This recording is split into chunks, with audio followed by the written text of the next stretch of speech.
Good morning student. आज हम जो है ऑब्जेक्टिव 4 में फिर 6 क्वेश्चन लेकर आए हैं जो बहुत ही इम्पोर्टेंट है आपके लिए। और मैं आपको बताना चाहता हूं कि आज के 6 क्वेश्चन जो हैं वो ख़ास तौर पर अर्थिंग से जुड़े हुए हैं, अर्थिंग से रिलेटेड हैं। चलिए हम शुरुआत करते हैं क्वेश्चन नंबर 1 की। What should be minimum distance of earth connectivity from the institute. कुछ लड़कों का मेरे पास फ़ोन आया था, बोले सर इंग्लिश में कुछ चीज़ें समझ नहीं आती हैं, तो हमने कोशिश किया है कि क्वेश्चन को हिंदी में भी लिखें। तो यहाँ पे इंग्लिश वर्जन है, what should be minimum distance of earth connectivity from the institute. कहने का तात्पर्य है कि संस्थान से भू संपर्कन की दूरी कम से कम कितनी होनी चाहिए। मतलब हमारा घर हो, कोई इंस्टीट्यूट हो, अगर हम उसको अर्थिंग देना है वहाँ पर, तो हमारा जो अर्थपीठ है वो घर से या संस्थान से कितनी दूर होना चाहिए। इन्होंने ऑप्शन दिया है 2 metre, 1.5 metre, 2.5 metre, 3.5 metre. Indian electricity rule के अनुसार ये हमारा 1.5 मीटर होना चाहिए। इंडियन इलेक्ट्रिसिटी रूल कहता है कि अर्थपीठ घर से या किसी भी इंस्टीट्यूट से कम 1.5 मीटर दूर होना चाहिए। क्वेश्चन नंबर 2 पर आते हैं। Which of the following is a ground wire made of. इसका हिंदी बताते हैं। निम्न में से भूतार किस धातु का बना होता है। भूतार मतलब अर्थ वायर किस धातु से बना होता है। ऑप्शन दिया है copper, aluminium, silver, known of these. मतलब इनमें से कोई नहीं।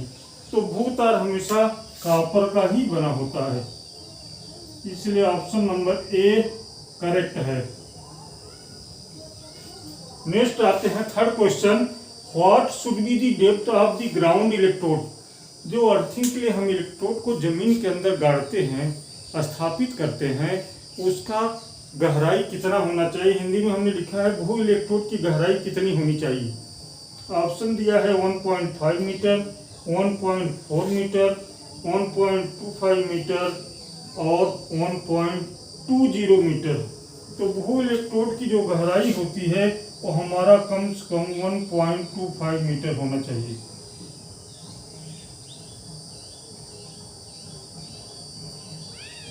क्वेश्चन नंबर 4 में हम आते हैं।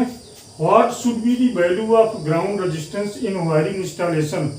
कहने का तात्पर्य है कि तार स्थापन संस्थानों में भू साधता प्रतिरोध का मान कितना होना चाहिए। मतलब अर्थ रेजिस्टेंस का मान कितना होना चाहिए। तो इन्होंने ऑप्शन दिया है 2.5 ओम, बी में दे रखा है 1.5 ओम, सी में 1 ओम और डी में नोन ऑफ दीज। तो यहाँ ऑप्शन नंबर सी हमारा करेक्ट है, 1 ओम।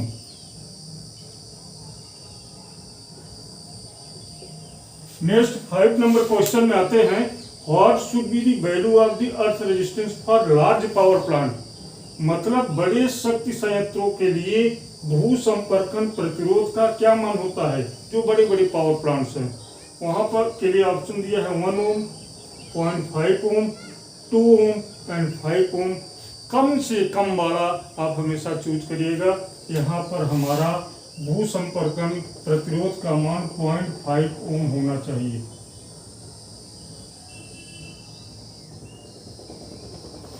नेक्स्ट आते हैं। Use of third pin in 3 pin socket is. 3 pin socket का जो तीसरा पिन है वो किसके लिए यूज किया जाता है।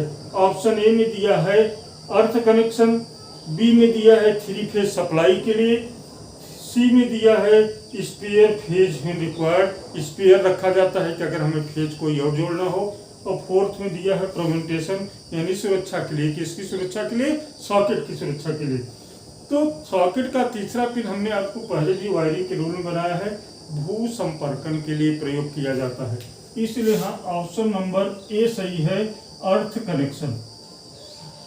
इस प्रकार से हमारा इस 6 ऑब्जेक्टिव क्वेश्चन कंप्लीट होते हैं। और नेक्स्ट लेक्चर में हम नेक्स्ट ऑब्जेक्टिव 5 लेकर आएंगे। तब आपसे फिर मुलाकात होगी। किसी को किसी भी क्वेश्चन में कोई कन्फ्यूजन होगा तो आप पूछ सकते हैं। तब तक के लिए धन्यवाद।